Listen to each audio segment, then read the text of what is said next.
Today's video is brought to you by Assiniboine Downs Gaming and Event Center.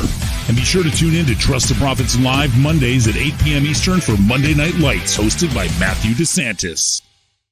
Yo, yo, yo. What up, ladies and gentlemen? It is your boy, El Hombre, and I am joined by my guy, Mark Christina, who is your Tour de Force Season 5 champion. Mark, what's up, man? Congratulations. How are we doing tonight? Much appreciated. Thanks for having me. Excited to be here. Nice Wednesday night, pre-summer, but yeah, fun tournament. Had a good time. Got some lucky hits, and now I get to hang out with you. Yeah, man. You had you had control of it from a certain point. I can't remember exactly what round. Maybe I should have been a little more prepared, but maybe you can remember the big hit because I know it was a big one. And I'm going to share the screen here. You see, Marcus added as your Season 5 champion to this shot. You also see him as the second highest score of all time. It's the Wood Memorial, right? That's right. It was Lord Miles. Got lucky in the inquiry. Paco, aggressive as usual, came through, held on, and that was it. That was the big one for me, and then a couple of other smaller ones to kind of feed away at kind of the process. Yeah, and that $6,000, man, the $6,000 hit in that one race there was enough to, I don't know if you would have won with that on its own, close to it. But like, I know I finished about 20th or somewhere in that range, and I only had like $3 or $4 grand total. So, I mean, that just shows you what, as a 25 rounds, 25 races, you outscored me with just one shot. So that's kind of the cool thing about the tour. I guess you can look at it as a bad thing too, because it's never over. Like you can never count your chips before they're fully developed here. But hey, you can also be 23 rounds in and being dead last, which happened in Season 3. That guy Hoff, who's on, you see his picture there, he was dead last the whole season, and I think it was like around 21 out of 25. He lays that $18,000 banger in there, and he wins the tournament easily. So crazy. I think that's the fun of the tournament, and it's the fun, right? 3-year-olds, you got young babies out there running still, good fields. You're rewarded for kind of finding some angles, getting aggressive, and it kind of just shows from that board. I still can't believe that $18,000 hit. Yeah, I don't know if that'll ever be beaten, man. So that's crazy. I mean, I was you see a lot around of those in Season 3, but I got nowhere near that. I think the highest I've ever hit is maybe about $2,000 or something. And because I generally, I wouldn't say I play fairly chalky, but I'm pretty conservative betting wise.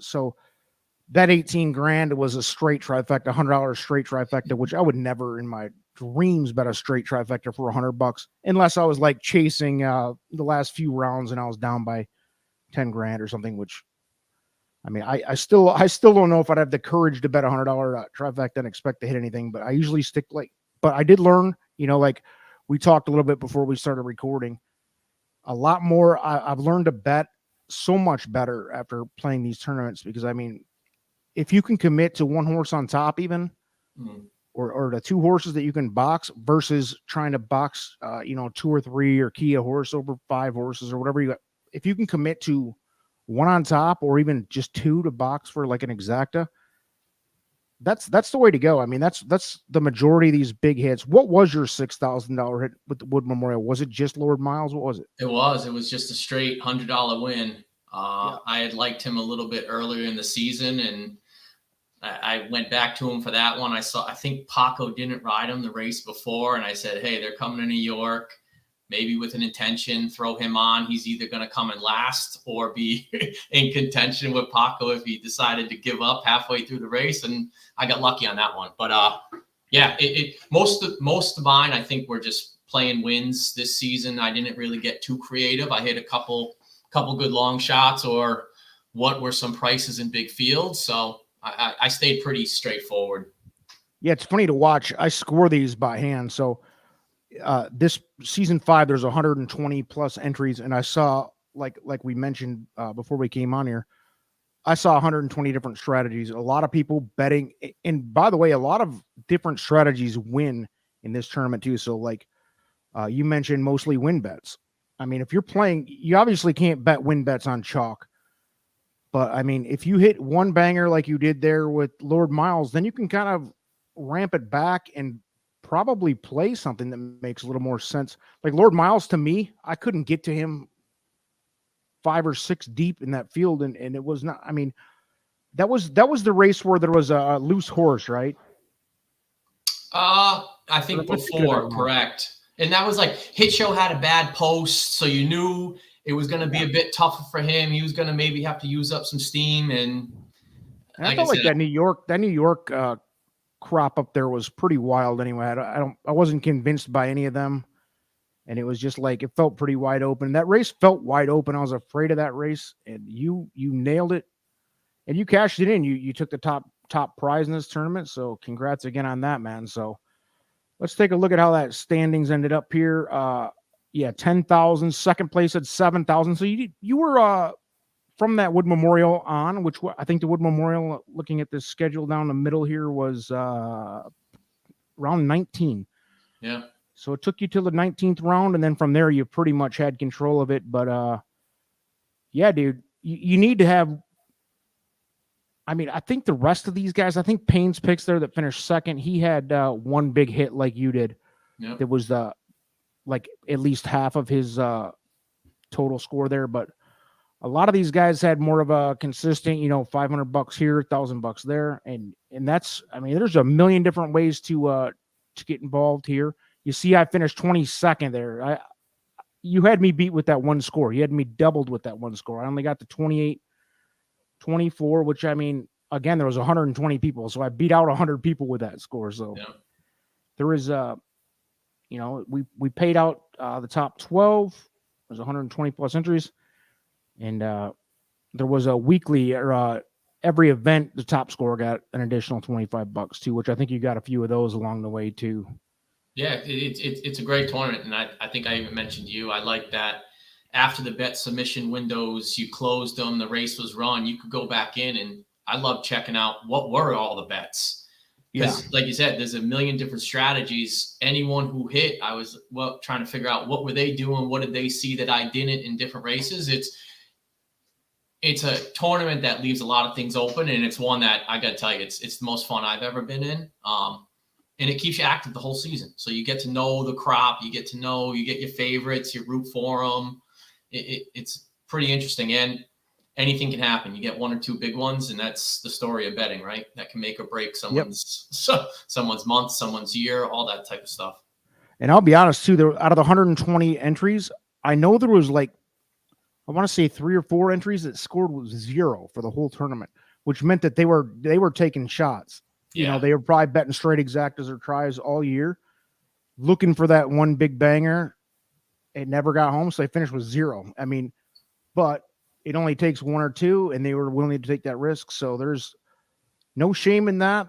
And then somebody like me who finished, 22nd, I was outside of the money, but I was probably a little too conservative looking back. I mean, there was a couple times where I should have committed a little harder to a horse that I loved up top, like you did with Lord Miles. Just if you like a horse, especially if the price just $100 to win. It's that simple, or whatever, straight exacta. And I hit a couple, like I did that with the one race I did nail.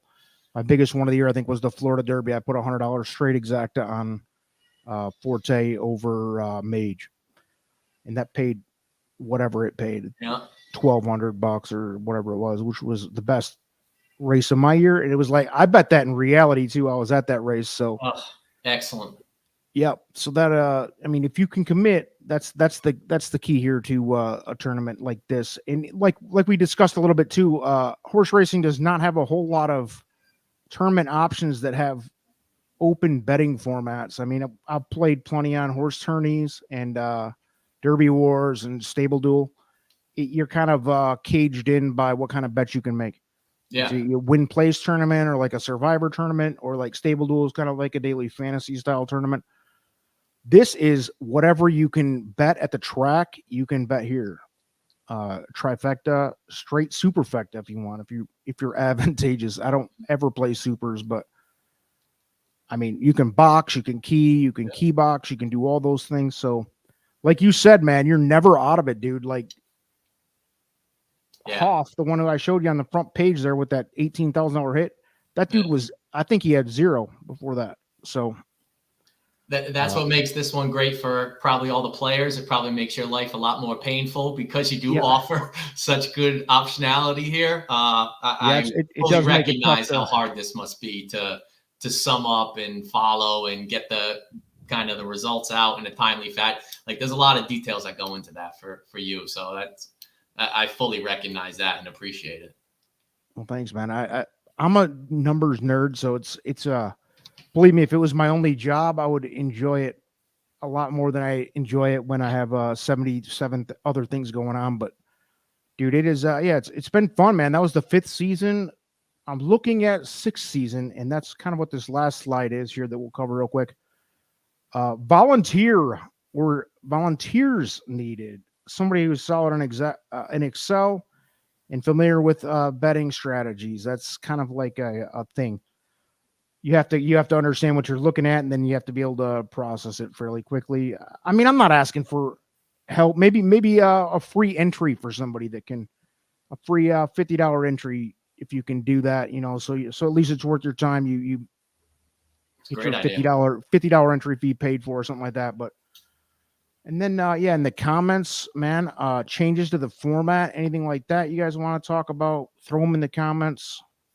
Questions, suggestions, anything like that, open to it. And then on the far right side here, I have an example of season 4, which is if you're new to the tournament at all, the season 5, 1, 3, and 5 were all based on the Triple Crown and the 3-year-olds leading up to the Triple Crown and through the Triple Crown, the Kentucky Derby, Preakness, and Belmont. And then in the fall seasons, which has been just 2 and 4 so far, it's all the preps leading up to the Breeders' Cup and then culminating with all 14 rounds of the Breeders' Cup that you see here on the right side. That's just a sample of last year's schedule. So if we do season 6, it'll be something pretty close to that again.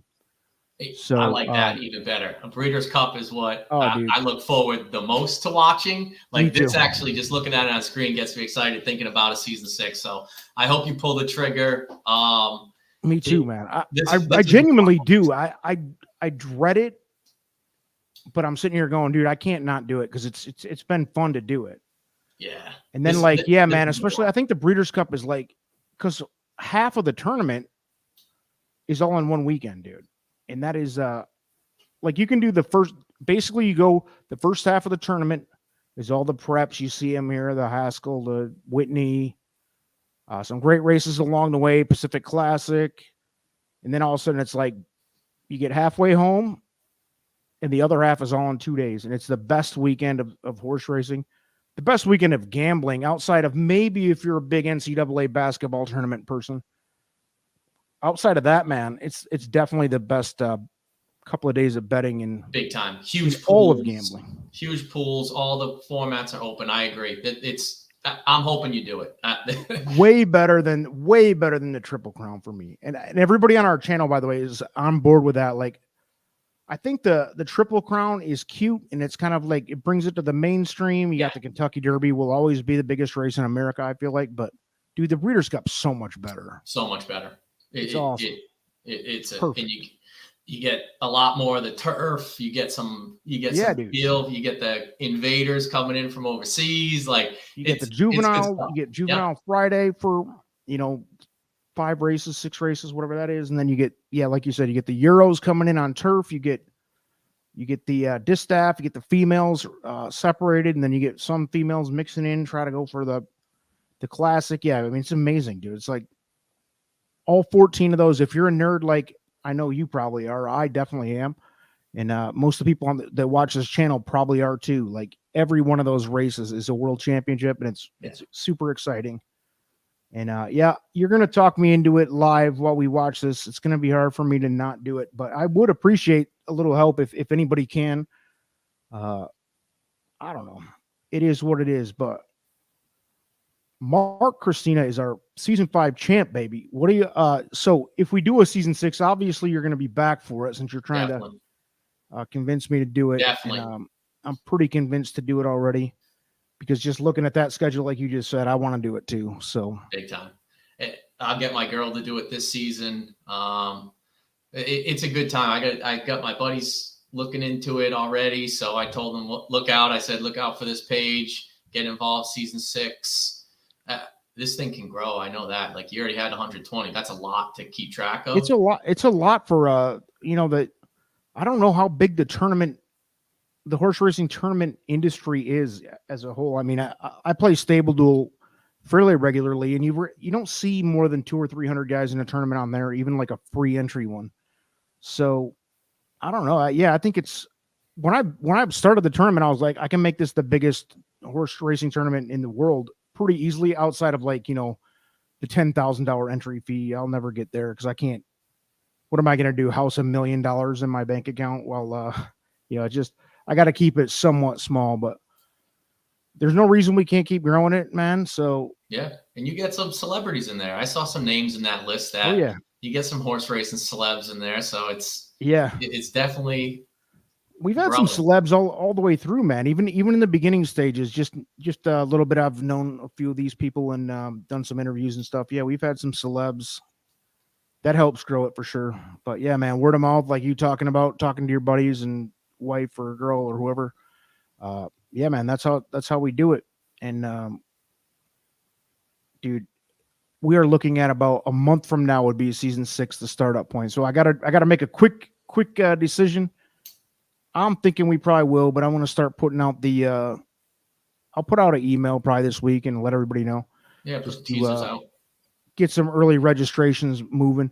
But I will say, I think the Breeders' Cup edition of it is a little bit smaller than the Derby, just because like Triple Crown's always a little bit bigger of a pull to the fringe fans anyway. But yeah, summertime too, right? Summertime's tough. People miss weekends. They know they got their 4th of July parties and everything else, and Labor Day. So, but like you said, the real, and a lot of the folks, I don't think a lot of people really care. Like, I know I used to be this way. I'm guilty as charged. I didn't used to care so much about the turf and the other divisions so much because, born and raised in America, it's all about the Triple Crown here. And then, but the deeper you go into the Breeders' Cup and over the last several years, like I like the turf racing just as much, if not more now. So yeah, they can be more exciting for sure. Some of the finishes, right? And like you said, man, the invaders coming over from Europe and Japan, it's like you don't know how are they going to stand up against the American horses that we're all familiar with. It's wild. It's fun. But I'll put out some info on season 6, Mark. I appreciate you joining in, man. Would you change anything about the tournament for season 6 at all? And don't be afraid to make any suggestions. I won't take it the wrong way or anything like that. I'm always open to suggestions. No, I think you limited it to what? 2 bets is the most you can do in a race. 2 is the max. One now. Even better, because I was going to suggest just let people do 1 bet only, make your life easier, but also it helps everyone narrow in on your opinion count. Force it. And try. Commit, baby. I like that it made me get creative. I had to take some shots. I got some hits along the way. But no, I keep it with 1 bet and 1 bet only, and go. I like that better too. Even from a player standpoint, it's obviously easier for me to score it because there's half of the entries to score. But I mean, it really does, like you said, it forces your opinion. You got to commit to something, which makes you really should be doing that anyway. Right. In reality, if you're going to bet these races. So, Mark, appreciate your time, man. Be good. Season 6, we'll do it again. We'll run it back. And hopefully I'll actually cash this time and finish ahead of M. Chris 06, a legend, a newborn legend. Much appreciated. On the Mount Rushmore now, as you saw on that first slide. So thanks again, everybody. Feel free to comment. Email me at trusttheprofits@gmail.com, anything like that. If you have questions, comments, get everybody involved. Let's go. Peace. Agreed.